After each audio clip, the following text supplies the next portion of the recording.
뉴스 시작합니다. 저는 동정민입니다. 정부가 중국인 관광객 입국을 사실상 봉쇄하는 초강수를 꺼내들었습니다. 우리 설과 같은 중국 최대 명절 이 춘제 기간에 이처럼 중국인 관광객이 쏟아져 올 조짐을 보이자 단기 비자 발급을 중단하기로 했습니다. 중국 코로나 상황이 심각하기 때문이죠. 중국에 나가 있는 우리 대사관, 영사관 직원 60%가 최근 2주 동안 코로나에 감염될 정도니까요. 이 비자를 받더라도 인천공항 한 곳으로만 입국이 가능합니다. 첫 소식 김용성 기자입니다. 중국 선양에서 출발해 인천국제공항에 도착한 탑승객들이 공항을 빠져나갑니다.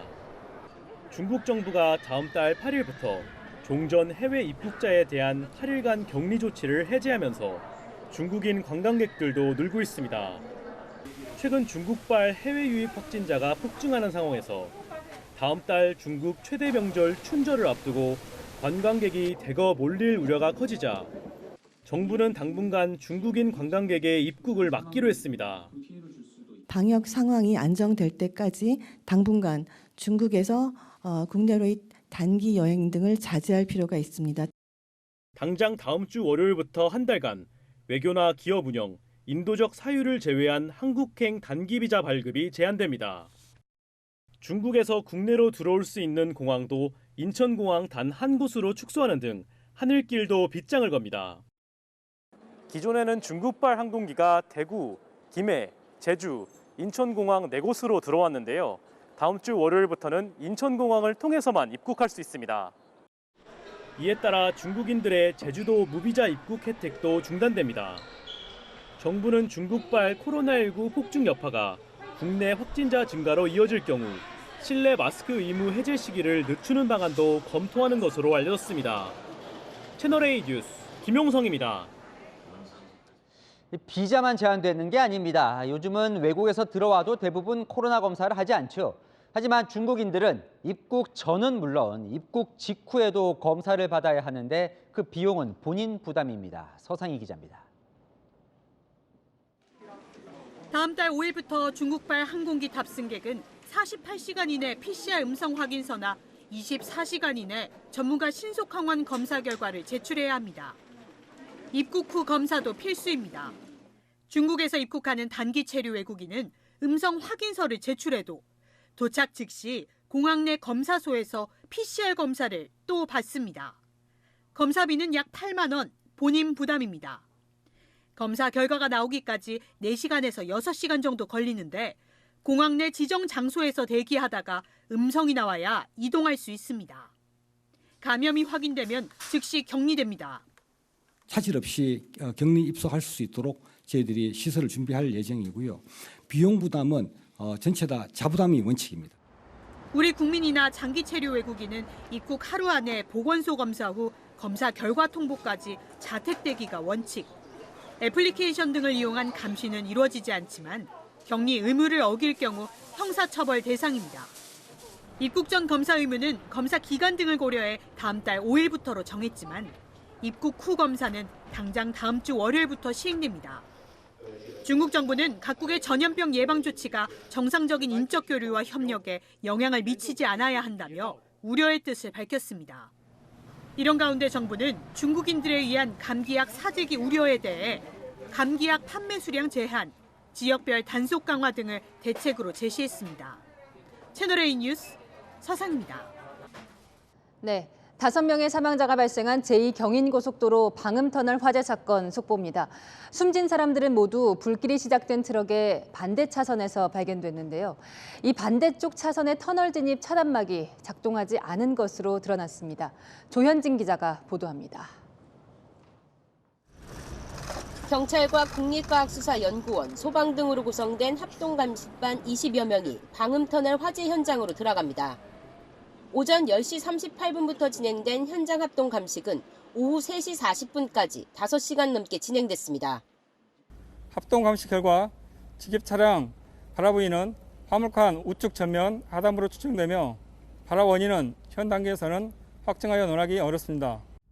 경찰은 폐기물 집계 차량에서 방음벽으로 옮겨 붙은 불이 바람을 타고 반대편까지 급속하게 퍼져나간 것으로 보고 있습니다. 그런데 어제 화재 당시 터널 진입 차단막이 작동하지 않아 피해를 키웠을 가능성도 제기됐습니다. 화재가 발생하면 차량의 방음 터널 진입을 막는 차단막 시설에도 문제가 있었습니다. 화재 트럭이 있던 성남 방향 도로의 터널 진입 차단 시설만 정상 작동하고 반대쪽인 안양 방향의 차단 시설은 제대로 작동하지 않았다는 겁니다. 제 뒤로 보이는 게 방음 터널 앞 차단막 시설인데요. 화재 당시에는 전기가 끊겨 제대로 작동이 안 된 것으로 파악되고 있습니다. 제2경인고속도로 관계자는 화재로 인해 전선이 불타거나 녹아 먹통이 되면서 제대로 작동하지 않은 것 같다고 말했습니다. 사망자 5명은 모두 차단 시설이 작동하지 않은 안양 방향 차량에서 발견됐습니다. 이런 가운데 경찰은 업무상 과실치상 혐의로 입건한 트럭 운전자를 이틀째 소환하는 한편 주변 CCTV와 블랙박스 등을 통해 화재 원인을 조사하고 있습니다. 채널A 뉴스 조현진입니다. 화재 당시 트럭 운전사는 터널을 지나자 트럭에 불이 붙자 초동 조치를 했다고 주장합니다. 그러나 소화기 한 대로 불을 끄기엔 역부족이었습니다. 염정원 기자가 당시 사고를 재구성했습니다. 방음 터널 안 3차선에 세워진 트럭에서 타오른 불로 검은 연기가 쉴 새 없이 뿜어져 나오면서 터널 안이 순식간에 뿌옇게 변했습니다.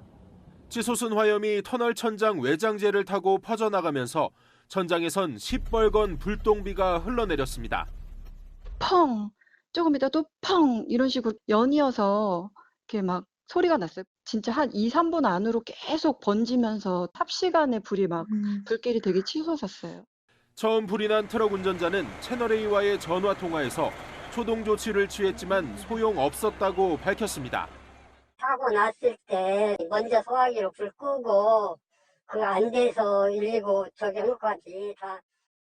불은 어제 오후 1시 49분쯤 방음 터널을 지나던 5톤 폐기물 집게 트럭 하부에서 처음 시작됐습니다.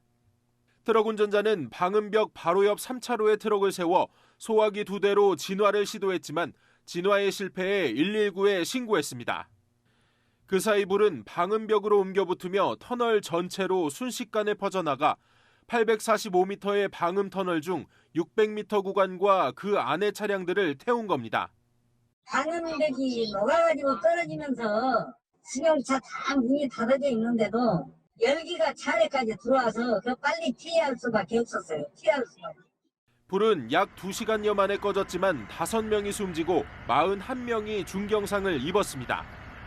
사망자는 모두 반대 차선 차량들에서 나왔습니다. 터널 천장을 타고 넘어온 불길이 반대 차선에서 마주오는 차량들을 덮치자 놀란 운전자들이 급하게 멈추고 방향을 돌리려다 뒤엉키며 피해가 컸던 것으로 추정됩니다. 채널A 뉴스 염정원입니다. 5명의 희생자 중에는 찜질방에 함께 가던 어머니와 딸도 있었습니다. 아내와 딸을 한 번에 잃은 아버지는 숨도 쉴 수 없을 정도로 가슴이 아프다고 말했습니다. 김민환 기자입니다. 어젯밤 8시 반쯤 여성 2명의 시신이 이 병원 영안실로 옮겨졌습니다. 20대 딸이 뇌졸중을 앓고 있는 60대 어머니를 모시고 경기도 외곽에 있는 찜질방에 가던 중 방음터널 화재로 숨졌습니다.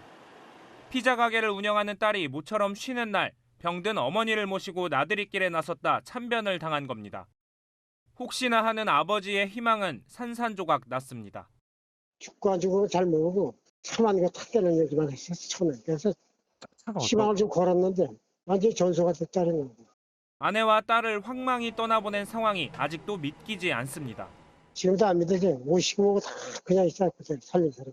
쓰던지 가슴이 팍 막히고 그냥 숨이 안 쉴 정도로 마음이 아파요. 한 달 전 경주 여행이 마지막이 될 줄은 꿈에도 몰랐습니다. 지방에서 일을 하고 있는 데다 일이 바빠 가족들을 자주 보지 못한 게 한이 됐습니다. 뭐 2주에 한 번 보고 일주일에 한 번 보고 딱 한 달에 한 번 볼 때 있고 아주 못하게 너무 많아갖고. 운전기사로 일하던 아버지가 숨졌다는 소식을 듣고 병원을 찾은 새 모녀는 우리 아빠 얼마나 뜨거웠을까라며 오열하기도 했습니다. 불길 속에 목숨을 잃은 희생자들은 훼손이 심해 이들이 발견된 차량 조회를 거치고야 가족들에게 황망한 소식이 전해질 수 있었습니다. 희생자들의 장례 절차는 국립과학수사연구원의 부검과 유전자 검사 결과가 나온 뒤 치러질 것으로 보입니다. 채널A 뉴스 김민환입니다. 네, 불이 난 방음터널은 불에 약한 플라스틱 재질로 시공됐습니다. 저희 취재진이 확인해 본 결과 10년 전까지만 해도 방음터널을 만들 때 불이 쉽게 붙는 소재를 쓰면 안 된다는 지침이 있었는데요. 어느새 슬며시 사라졌습니다. 김단비 기자입니다. 지붕과 벽은 완전히 녹아내려 앙상한 철제 뼈대만 남았습니다. 845m 길이의 터널이지만 비상 대피로는 한 곳도 없습니다. 비상 대피로가 하나도 없었나요? 예, 비상 대피로는 없었습니다. 소화기 등 화재 방제나 감지 시설도 없어 초기 집게 트럭 화재 대응에 무방비였던 셈입니다. 다른 방음 터널들은 어떤지 점검해봤습니다. 부산 동서 고가도로 방음 터널. 한참을 달렸지만 비상 대피로는 보이지 않습니다. 소화기 등 불을 끌 수 있는 장비나 시설도 없습니다. 서울 동부 간선도로 방음 터널에는 중간중간 소화기가 보이고 대피로 표시도 있습니다. 소방법상 방음 터널은 일반 터널로 분류하지 않아 소화기 등 방제 시설을 반드시 설치할 필요가 없다 보니 들쭉날쭉한 겁니다. 특히 이번에 화재가 난 방음 터널 지붕과 벽 소재는 폴리메탈 클리산 메틸 PMMA로 아크릴 플라스틱. 전국 55개 방음 터널 중 6곳이 이 소재로 시공돼 있는데 그중 가장 길이가 긴 터널에서 화재가 발생한 겁니다. PMMA는 대부분의 방음 터널에 쓰인 폴리카보네이트, PC 소재보다 발화점이 낮은 데다 값도 쌌습니다. 불에 취약한 소재 사용을 경고하고 지침도 있었지만 슬며시 삭제되기도 했습니다. 국토부 도로 설계 편람에 방음벽 재료는 불연성 또는 준불연성 소재로 만들어야 한다는 지침이 있었는데 2012년 편람을 개정하면서 이 지침은 10년 전 사라졌습니다. 높은 열에 노출됐을 때 그런 프레임이 제대로 버틸 수 있는지 이런 부분들도 구조적인 측면의 안정성도 같이 좀 더 보강을 해야 됩니다. 국토부는 뒤늦게 PMMA 소재로 된 방음 터널을 전면 교체하거나 부분적으로 보강하기로 했습니다. 채널A 뉴스 김단비입니다. 사면 복권된 이명박 전 대통령이 병원에서 퇴원해 오늘 서울 논현동 사저로 돌아오면서 국민 앞에 섰습니다. 5년 만에 자유의 몸이 되는 거죠. 젊은 층 성원에 감사하다면서 좋은 나라 되도록 국민 모두가 힘을 합쳐야 한다. 통합 메시지를 냈습니다. 의원들과 지지자들이 몰려 인사하는 데만 꽤 걸렸습니다. 김호영 기자입니다. 이명박 전 대통령의 논현동 사저 앞에 친이계 인사들과 수백 명의 지지자들이 모였습니다. 이 전 대통령은 5분가량 지지자들과 일일이 악수하며 인사를 건넸습니다. 그제 사면 복권된 후 병원에서 치료를 이어오다 구속 4년 9개월 만에 사저로 돌아온 겁니다. 이 전 대통령은 국민들에게 사과의 뜻을 전했습니다. 저는 먼저 국민 여러분들께 심려를 끼친 것에 대해서 심심한 또 대단히 송구스럽게 생각을 합니다.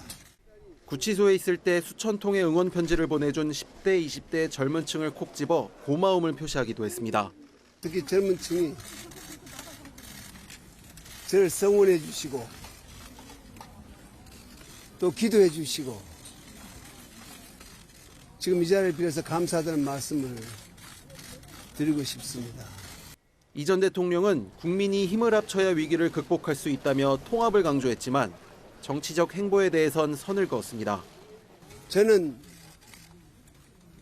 대한민국의 번영을 위하고 대한민국을 위해서 기도함으로써 역할을 하겠습니다.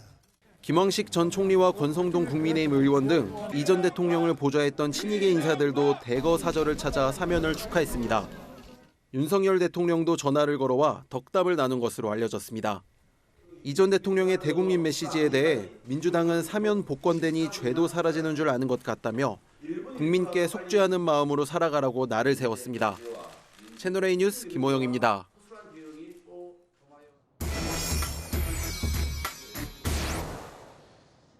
아는 기자, 아자 정치부 송찬욱 기자 나왔습니다. 자, 이명박 전 대통령 사저 돌아오는 길 꽤 많은 의원들이 있던데요. 그렇죠. 특히나 윤핵관 권성동 의원이 계속 옆에 있더군요. 네, 권성동 의원 국민의힘 당권 주자 가운데 한 사람이죠. 권성동 의원이 이명박 전 대통령을 아주 그림자처럼 수행을 했는데 저희가 영상으로 준비를 해봤는데 이 전 대통령이 차에서 내려서 보시는 것처럼 지지자들과 인사를 나누는 내내 곁에 있었습니다. 권 의원은 이명박 정부에서 대통령 법무비서관 출신인데요. 사저로 함께 들어가 환담도 나눴습니다. 정부가 성공할 수 있도록 현역 정치인들이 좀 뒷받침을 잘해라 그런 말씀이 계셨습니다. 그런데요, 또 다른 당대표 후보 김기현 의원도 이명박 전 대통령 만났다면서요? 맞습니다. 오늘 김기현 의원은 모습을 드러내지 않았는데 지난 25일 성탄절 날에 이 전 대통령이 입원해 있는 병원을 찾아가 약 1시간 동안 대화를 나눴습니다. 김 의원에게 물어봤더니 전국 현안에 대한 얘기와 덕담을 나눴다고만 했습니다. 정말 덕담만 나눴을까요? 글쎄요, 이 전당대회 출마 이야기도 나눈 것으로 지금 알려지고 있는데요. 이 만남 이후에 김기현 의원 측에서는 이 전 대통령이 당대표 적임자라고 했다는 얘기도 이렇게 흘러나오고 있고요. 권성동 의원 쪽도 오늘 환담 자리에서 이 전 대통령이 국회에서 큰 역할 해야 한다고 말했다고 전하는 등 모두 내 편이다 이렇게 얘기를 하고 있습니다.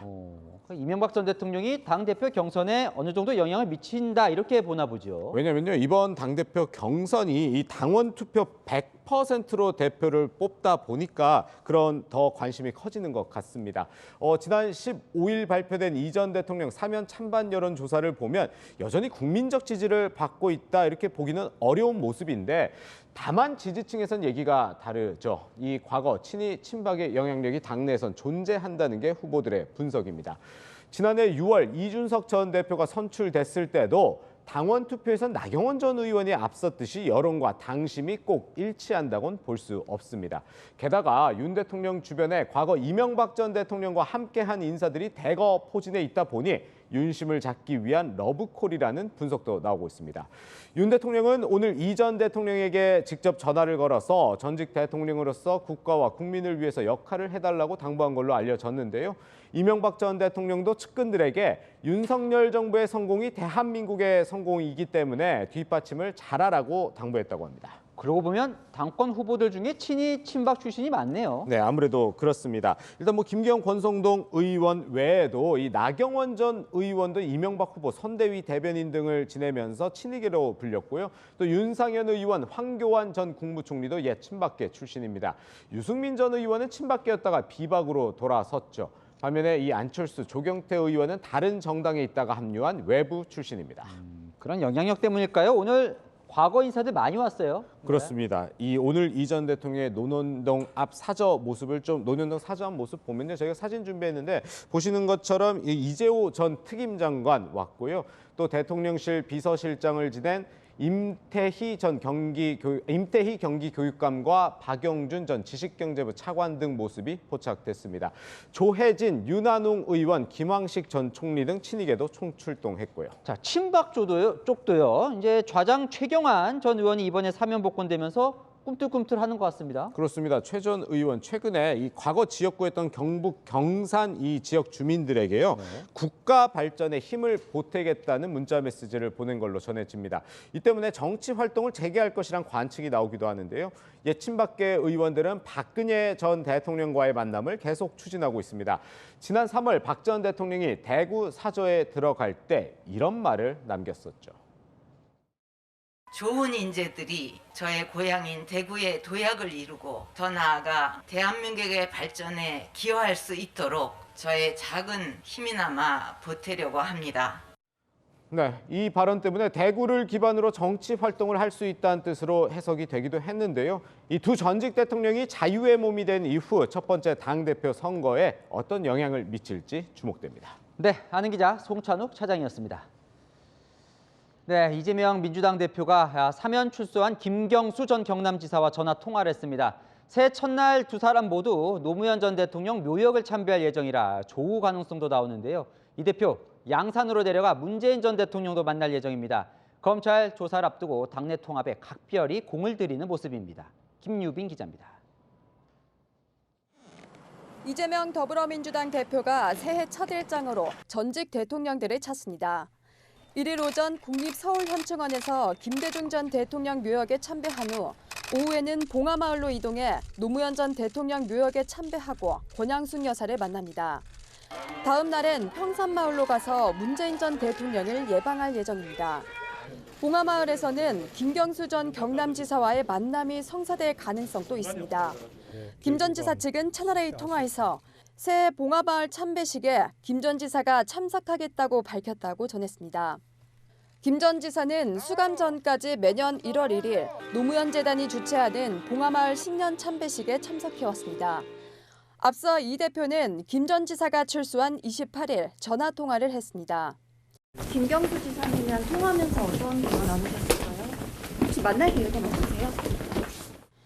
이 대표 측은 김 전 지사와 아직 공식적인 만남 계획은 없다면서도 두 분이 원래 친한 사이니 자연스럽게 만날 기회가 형성될 것이라고 밝혔습니다.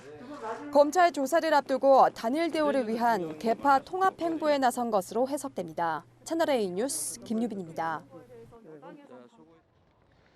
대통령실이 본회의에 직회부된 양곡관리법 개정안에 대해 거부권 행사 방침을 사실상 확정한 것으로 전해졌습니다. 이재명 대표의 1호 법안으로 꼽히죠.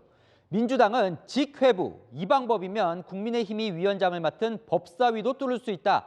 다른 쟁점 법안도 밀어붙일 태세고 대통령실은 그렇게 통과한 법안은 거부권을 행사하겠다는 방침입니다. 민주당과 대통령의 입법 전쟁, 그들의 전략을 유주은 기자가 전해드립니다. 양곡관리법 일부 개정 법률안 대안에 대한 본회의의 부의 요구의 건은 가결되었음을 선포합니다. 더불어민주당이 그제 초과 생산된 쌀을 정부가 의무적으로 매입하는 내용의 양곡관리법 개정안을 본회의에 직회부했습니다. 국민의힘 소속 김도읍 법사위원장에 가로막혀 법사위 문턱을 넘지 못하고 있었는데 직회부 방식으로 뚫은 겁니다. 국회법상 법사위 심사가 60일 이내에 끝나지 않을 경우 상임위원 5분의 3 이상의 찬성으로 본회의에 직행할 수 있습니다. 무소속 혹은 정의당 의원들을 활용하면 직회부 방식으로 쟁점 법안을 처리할 수 있다는 게 민주당 전략입니다. 방송법 개정안은 민주당 출신 무소속 박완주 의원을, 안전운임제는 정의당 심상정 의원을 합치면 본회의 직행이 가능합니다. 국민의힘은 반발했습니다. 민주당이 심각성을 이해하지 못하고 통과시킨다면 대통령께서 거부권을 행사해 주실 것을 적극 요청할 계획입니다. 대통령실도 거부권으로 맞설 것으로 보입니다. 대통령실 고위 관계자는 국민에게 불이익을 주는 법안을 야당이 일방 처리하면 거부권을 행사한다는 게 대통령의 기본 방침이라고 말했습니다. 윤석열 대통령은 오늘 민주당 반대로 후퇴한 법인세 인하법을 야당 발목 잡기라고 비판했습니다. 채널A 뉴스 유주은입니다.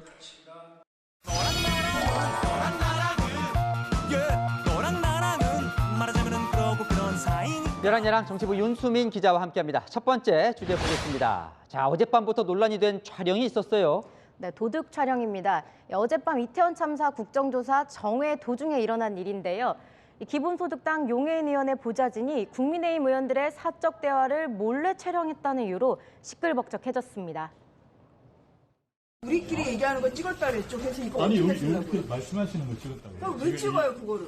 허가를 받아서 찍어야죠 이게. 용해인 의원이 뭐라고 지시했습니까? 회의를 정회하는 내용을 찍는 거예요. 정회하는 게 아니라 우리 둘이 얘기하는 거 찍었잖아요. 방금 카메라 들이대신다 지금 물어본 거잖아요. 지우세요. 아니 자기 의원을 찍어야지 왜 남의 의원을 찍어? 항의가 계속되면서 결국 어제 회의는 중단된 채 끝났습니다. 자, 정리를 한번 해봅시다. 그러니까 용해인 의원은 그 자리에 없었고 그 사이에 보좌진이 두 의원의 대화를 찍은 거예요? 네, 용 의원은 어제 몸이 안 좋아서 잠시 의원실에 있었다고 했고요. 본인이 자리를 비우다 보니 해당 보좌진이 회의 현장을 기록한 것일 뿐이라고 했습니다. 용 의원실에 무슨 내용이 찍혔는지 물어보니 정회 과정을 찍었을 뿐 대화 내용이 담겨 있지도 않다고 해명했는데요. 국민의힘은 도둑 촬영으로 규정하며 반발했습니다. 참사의 진실을 밝히기 위한 국정조사장에서 도찰 사건이 발생했다는 것에 아연실색하지 않을 수 없습니다. 불순한 의도가 있음이 분명합니다. 국민의힘은 용 의원의 공식 사과와 국조위원 사퇴를 요구했습니다. 네, 다음 주제 넘어가겠습니다. 부스럭거리는 소리, 한동훈 장관이 노웅래 의원 체포동의안 설명하면서 쓴 표현이죠. 네, 한동훈 장관이 노웅래 의원이 돈 받은 녹음 파일이 있다면서 한 말이죠. 이 말을 이재명 민주당 대표가 똑같이 따라했습니다. 저번에 그거 제가 잘 쓰고 있는데 라고 말하는 노웅래 의원의 목소리, 돈봉투 부스럭거리는 소리까지도 그대로 녹음되어 있습니다.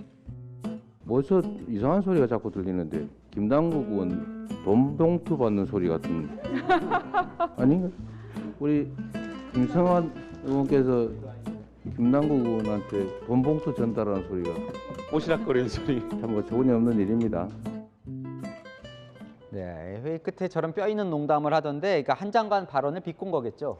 네, 아예 한동훈 장관에게 고맙다고 한 민주당 의원도 있습니다. 한동훈 장관의 미운 7살 어린아이 같은 보기가 더욱 표를 결집하게 만들었습니다. 그런 면에서 역설적에도 한동훈 장관의 공이 매우 컸습니다. 땡큐 한동훈. 한 장관은 오늘 출근길에 이렇게 맞받아쳤습니다. 민주당의 말씀은 저 때문에 기분이 상해서 옳지 않은 줄 알면서도 일부러 틀린 결정을 했다는 건데요. 그게 진짜 국민을 대리하는 것인지 묻고 싶네요. 제 설명이 과했던 게 아니라 오히려 부족했던 것이 아닐까 생각합니다. 네, 참 치열하군요. 주제 하나 더 보겠습니다.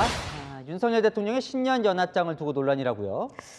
네, 윤석열 대통령의 신년 연합장 속 그림을 두고요. 민주당이 해외 이미지 사이트에서 베낀 거라고 주장했습니다. 여기에 사용된 이미지가 육안으로 얼핏 봐도 베꼈다는 의혹을 사기에 너무도 충분합니다. 가짜 정권, 표절 정권, 베끼기 정권의 민낯을 봅니다.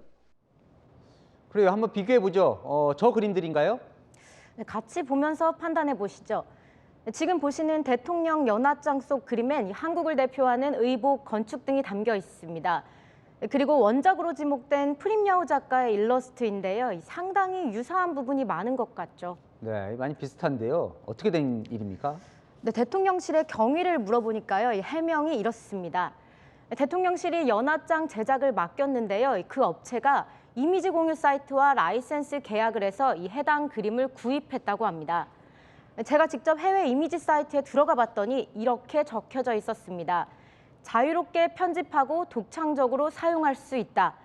편집할 수 있다고 명시되어 있는 거죠.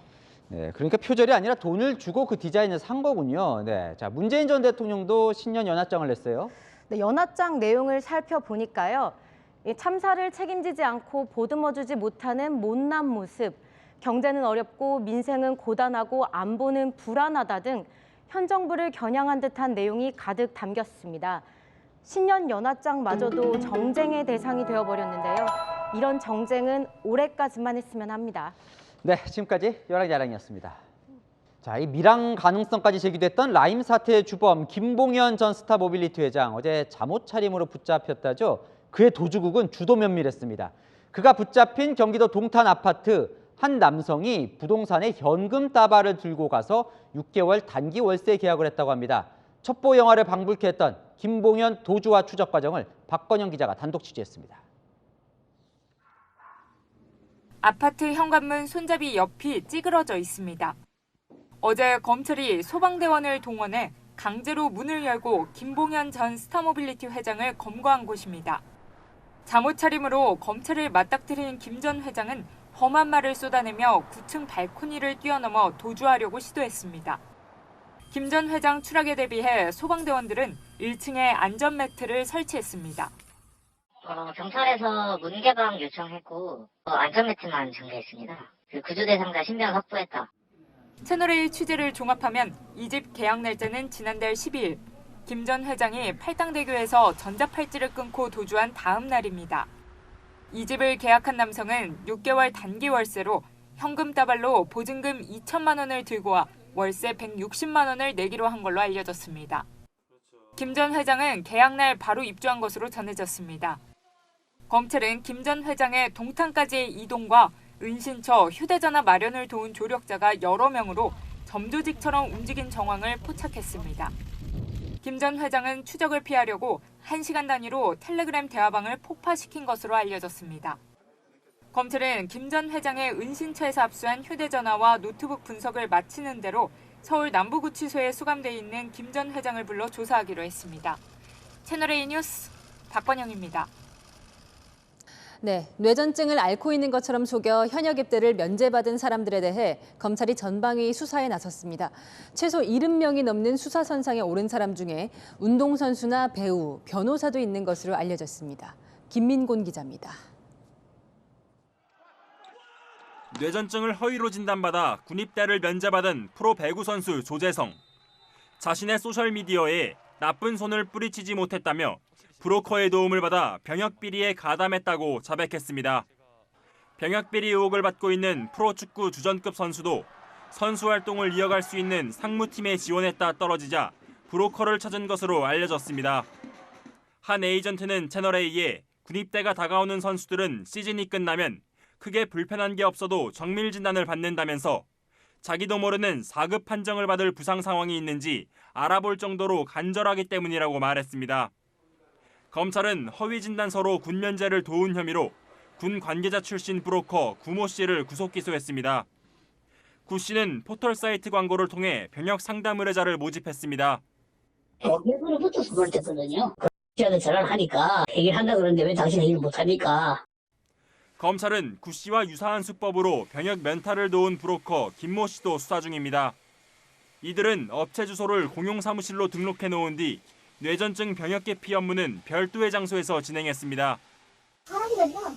몇 달 살다가 나가고 들어오고 나가고 하는 것 같아요. 하도 들락날락하니까 거의 한 20개 있을 거예요. 검찰은 이들 브로커의 도움을 받은 병역 기피자만 70명이 넘는 것으로 보고 있습니다. 수사 선상에는 배우와 법조인, 의사와 고위공직자의 아들도 포함된 것으로 알려졌습니다. 채널A 뉴스 김민곤입니다. 이기영 사건 속보입니다. 이기영의 범행 은폐 시도 정황이 속속 드러나고 있습니다. 자신이 살해한 여자친구 전화기로 메신저 연락이 올 때마다 직접 답장을 하며 마치 살아있는 것처럼 보이게 했는데요. 무려 넉 달 동안이나 이런 행동을 했습니다. 조민기 기자가 단독 보도합니다. 지난 20일 경기 고양시의 술집. 한 남성이 일행 3명과 있는데 고개 돌려 술을 마시는 등 공손한 모습입니다. CCTV에 포착된 두 얼굴의 살인마 이기영입니다. 이기영은 50분 뒤 음주운전을 하다 택시와 접촉사고를 냈습니다. 이후 합의금 문제로 택시기사를 집으로 유인해 살해하고 시신에 묻은 피를 전부 닦아내 옷장에 숨겼습니다. 겨울철 쌀쌀한 날씨로 부패도 더디게 진행되면서 신고자가 옷장을 직접 열기 전까지는 눈에 보이는 흔적이나 냄새는 없었던 걸로 경찰 조사 결과 확인됐습니다. 범행 후 이기영은 택시기사 신용카드로 고가의 반지를 사고 호텔과 고급 술집을 드나들었습니다. 여기다 대출까지 받아 모두 5,400만 원을 쓴 것으로 전해졌습니다. 택시기사가 수첩에 적어놓은 스마트폰 잠금 패턴으로 비대면 대출을 받은 겁니다. 이기영의 범죄 은폐 시도는 이뿐만이 아니었습니다. 지난 8월 전 여자친구를 살해하고 시신을 유기한 뒤 여성 휴대전화로 온 연락에 수시로 짧은 답장을 하고 메신저 프로필도 바꿨던 걸로 전해졌습니다. 넉 달가량 범행이 발각되지 않도록 살해한 여성 행세를 한 겁니다. 다만 여성이 평소 가족과 연락하지 않고 지인들의 연락도 뜸해 주변에서 눈치를 챈 사람은 없었던 것으로 알려졌습니다. 경찰은 추가 범행 확인을 위해 이기영과 전 여자친구의 휴대전화 통화 기록 300여 건을 분석하고 있습니다. 또 이기영의 동의를 받아 오늘 오후부터 본격적인 사이코패스 검사를 시작했습니다. 채널A 뉴스 조민기입니다. 아파트 상가 건물에 SUV 차량이 돌진해 엄마와 1살 아들이 숨졌습니다. 경찰은 차량 결함은 없었다고 보고 있습니다. 최승현 기자입니다. 검은색 SUV가 상가 건물에 박혀 있습니다. 소방대원들이 차 안에 있는 부상자를 구조하고 바닥에 누워있는 부상자에게 심폐소생술을 합니다. 차량 잔해 중에는 아이를 안을 때 쓰는 아기띠가 발견됐습니다. SUV가 공인중개소로 돌진했는데 차 안에 사람 서너 명이 있는 것 같다는 신고가 119에 접수된 건 어제 오후 3시 반쯤. 차량엔 68세 남성 운전자와 67세 여성, 41살 여성, 그리고 6살과 1살 남자아이 등 일가족 5명이 타고 있었습니다. 이 사고로 40대 며느리와 1살 손자가 심정지 상태로 발견돼 병원으로 옮겨졌지만 끝내 숨졌습니다. 시아버지와 나머지 가족들도 모두 중상을 입었습니다. 제가 안에서 아이들을 구해가지고 바깥 내보내는 상태였고 맨 나중에 할아버지가 이렇게 보니까 의식이 있더라고요. 그래서 왜 저렇게 빨리 차가 달리지? 라는 생각을 하는 순간 상가 돌진했다고 그렇게만 전해 들었어요. 사고 차량은 인근 어린이집에서 아이를 태우고 가던 길이었던 것으로 알려졌습니다. 상가의 공인중개소 직원은 사고 직전 바로 옆 커피숍을 방문해 다치지 않았습니다. 경찰은 급발진 등 차량 자체 결함은 발견되지 않았다고 밝혔습니다. 운전자의 음주운전 정황 역시 없어 정확한 사고 경위를 조사하고 있습니다. 아수라장이 된 현장엔 누군가 국화꽃을 놓고 애도하기도 했습니다. 채널A 뉴스 최승현입니다. 오늘 저녁 미확인 비행체가 발견됐다는 목격담과 관련 제보가 잇따랐습니다. 북한 무인기 침투 여파 때문에 불안감이 컸는데요. 외교안보 국제부 취재기자 연결해 보겠습니다. 자, 김윤수 기자, 네, 미확인 비행체의 정체 드러났습니까?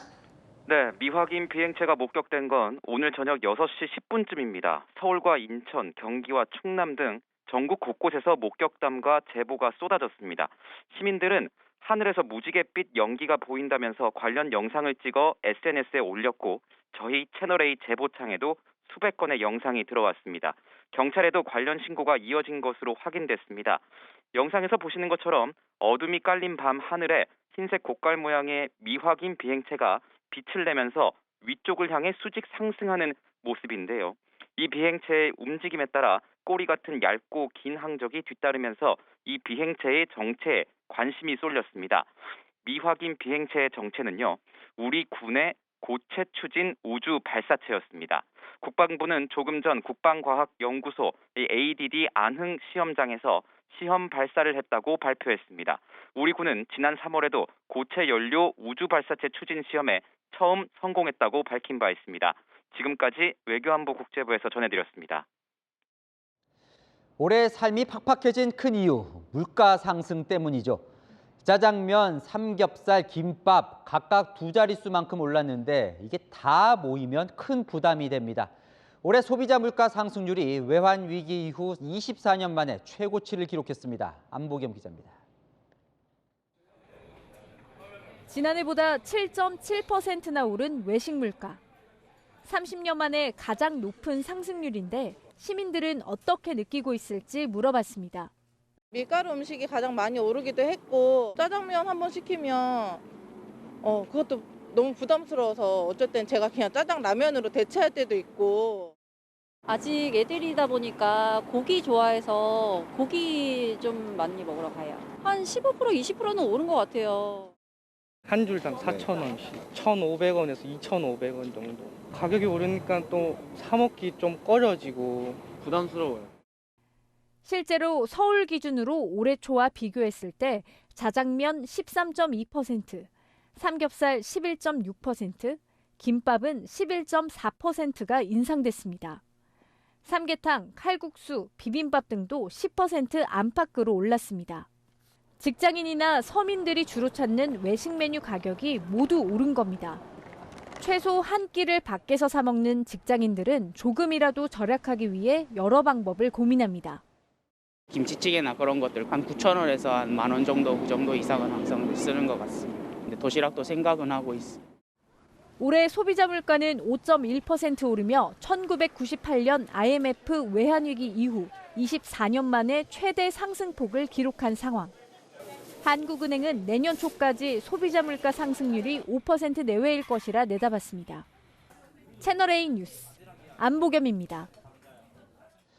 그럼 내년엔 좀 나아질까요? 그렇지 않을 것 같습니다. 당장 다음 달부터 전기요금이 오르는데요. 4인 가구 기준으로 한 달 전기료가 4,000원 넘게 오릅니다. 박지혜 기자입니다. 서울에서 16년째 일식당을 운영하는 전병철 씨. 코로나19로 어려움을 겪던 가게가 다시 활기를 찾고 있지만 치솟은 재료값에 인건비, 매달 100만 원 안팎의 전기 요금까지 부담이 만만찮습니다. 냉장고하고 수조 그리고 이제 난방에 많이 쓰고 코로나 끝나고 이제 좀 활성화가 되려고 이제 장사가 활성화가 되려고 하는데 가격을 올릴 수도 없는 상황이고 고민 중입니다. 걱정도 많아지고요. 문재인 정부 때 누적된 한국전력의 막대한 적자를 해소하려면 내년에만 킬로와트시당 51.6원가량의 전기료 인상이 필요한 상황. 다음 달부터 전기요금은 킬로와트시당 13.1원이 오르는데요. 이 올해 인상분의 70% 정도가 한꺼번에 오르는 겁니다. 전기를 월 평균 307킬로와트씩 쓰는 4인 가구는 이번 인상으로 전기 요금을 4,022원 더 내야 합니다. 부가세 등을 감안하면 월 청구액은 5만 7천 원을 넘어설 전망입니다. 분기별로는 아마 역대 최대일 것으로 그렇게 생각이 됩니다. 에너지 공급의 지속성을 확보하는 등 근본적인 문제 해결을 위해서는 전기 가스 요금의 조정이 불가피한 상황입니다. 문제는 이번 인상이 끝이 아니란 점입니다. 같은 기간 가스 요금은 겨울 난방비 부담을 고려해 동결됐지만 내년 2분기부터 인상 가능성이 큽니다. 가스공사의 미수금 규모는 올해 8조 원이 넘을 전망인데 정부가 4년에 걸쳐 이 미수금을 해소하기로 했기 때문입니다. 정부는 이번 전기요금 인상에 내년 소비자 물가를 0.15%포인트 더 밀어 올릴 것으로 추산했습니다. 채널A 뉴스 박재입니다. 북미에서 생산된 전기차만 혜택을 주는 미국의 인플레이션 감축법으로 한국산 전기차 차별 문제가 불거졌죠. 그런데 한국산도 리스차로 판매하면 보조금을 받을 수 있게 됐습니다. 다만 리스 판매 비중이 크지 않아서 근본적인 문제가 해결된 것은 아닙니다. 워싱턴 유승진 특파원입니다. 미 재무부가 인플레이션 감축법 IRA의 전기차 세금 공제 관련 추가 지침을 공개했습니다. 상업용 전기차는 북미 현지 생산 조건과 무관하게 최대 1,000만 원의 세금 공제를 해주는데 여기에 리스 차량도 포함하기로 했습니다. 한국산 전기차라도 리스 회사가 사업용으로 구매하면 세금 감면 혜택을 받을 수 있는 겁니다. 우리 정부가 미국 정부에 IRA 개정 대신 차선책으로 요청했던 방안으로 미국 신차 5대 중 1대 정도는 리스로 사용되고 있습니다. 우리 기업들 이해를 지금 이제 최대화하고 특히 현대차가 불이익을 받을 수 있는 부분에 문제를 최소화하는 방안을. 현대차는 미국 현지 전기차 판매에서 5% 수준인 리스 비중을 2자릿수로 늘려 경쟁력을 회복하겠다는 입장입니다. 하지만 미 재무부는 우리 정부의 핵심 요구 사항인 북미 생산 조건의 완화나 3년 유예 관련 입장은 내놓지 않았습니다. 오히려 최종 생산지 북미는 미국과 캐나다, 멕시코라고 재차 강조했습니다. 한국을 포함한 동맹국들의 잇따른 문제 제기에 일단 미국이 동맹국 달래기에 나선 모양새입니다. 숨통은 트였지만 내년 3월 세부 규정이 나오기까지 협상 속도를 늦춰선 안 된다는 지적이 나옵니다. 워싱턴에서 채널A 뉴스 유승진입니다. 브라질의 축구 황제 펠레가 암 투병 끝에 세상을 떠났습니다. 현대 축구의 역사 그 자체였죠. 별세 소식에 세계 축구계가 슬픔에 잠겼습니다. 정윤철 기자입니다. 브라질의 상징과도 같은 예수상이 추모의 조명으로 빛납니다. 축구 성지인 런던 웸블리 스타디움과 뉴욕 맨해튼 거리도 추모 분위기입니다. 축구 황제 펠레는 오늘 암투병 끝에 세상을 떠났습니다. 브라질 정부는 사흘간 국가 애도 기간을 선포했습니다. E para mim o Brasil perde uma história, uma lenda. É muito triste. 펠레는 18살이었던 스웨덴 월드컵에서 세계적인 스타로 떠올랐습니다. 당시 6골을 터뜨리며 브라질을 정상으로 이끌었습니다. 이후 펠레는 월드컵을 2번 더 정복했는데 아직까지 월드컵을 3번 우승한 선수는 펠레가 유일합니다. I think first of all is a gift from God. Second, I think it was a lot of work, hard work and training. 상대의 거친 태클에도 유려한 개인기로 그라운드를 지배하며 통산 757골을 터뜨린 펠레. 보고도 믿을 수 없는 펠레의 기술은 TV의 급속한 보급과 맞물려 축구의 세계화에 크게 기여했습니다. 앞서 피파는 펠레를 아르헨티나의 축구 영웅 마라도나와 함께 20세기 최고의 선수로 선정하기도 했습니다. 마라도나와 지단, 그리고 메시까지 전설적인 등번호 10번의 출발은 바로 펠레였습니다. 브라질 대표팀에서 10번을 물려받은 네이마르는 펠레가 남긴 마법은 영원할 것이라고 추모했고, 포르투갈 스타 호날두는 펠레의 기억은 우리 모두에게 영원히 남을 것이라고 밝혔습니다. 채널A 뉴스 정인철입니다. 2022년 올 한 해가 이제 저물어갑니다.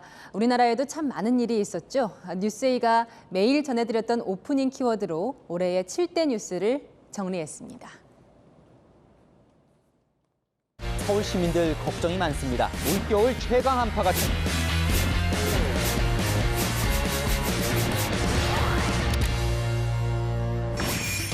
코로나를 사실상 독감처럼 관리하겠다고? 마스크를 처음 벗어서 시원한 바람을 쐬서 좋아요. 치킨과 맥주를 즐기며 경기를 제20대 윤석열 대통령이 취임했습니다.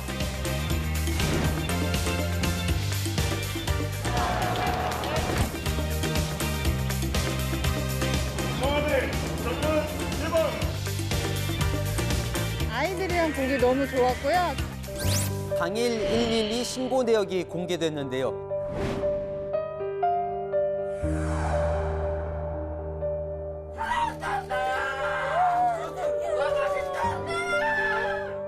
해결될 수 있었던 문제는 아니었던 것으로 제 마음의 책임입니다. 단 한 건의 보호도 받질 못했습니다. 오징어 게임이 무려 6관왕을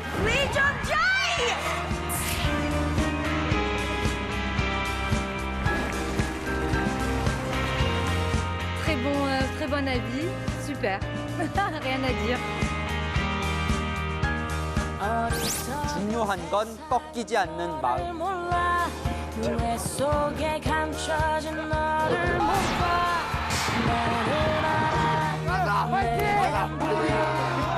어떤 결과가 있더라도 즐기자!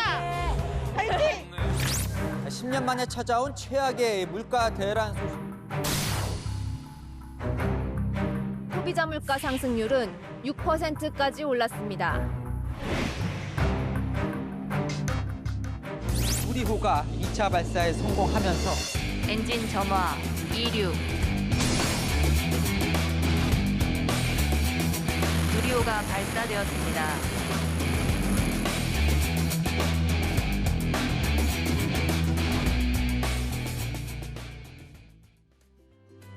올해의 마지막 해와 새해의 첫 해는 맑은 하늘에서 볼 수 있겠습니다. 구름이 많지 않아서 선명한 해넘이와 해돋이 감상이 대부분 가능할 걸로 보입니다.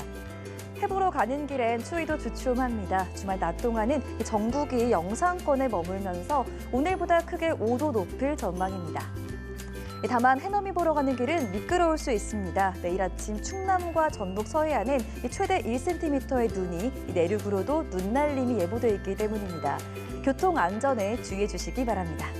또 동해안 지역으로는 대기가 무척 건조한 만큼 화재 사고가 발생하지 않도록 주의해 주시길 바랍니다. 중부와 경북에선 먼지가 시야를 흐릴 수 있겠습니다. 현재로선 미세먼지 나쁨 단계로 예상됩니다.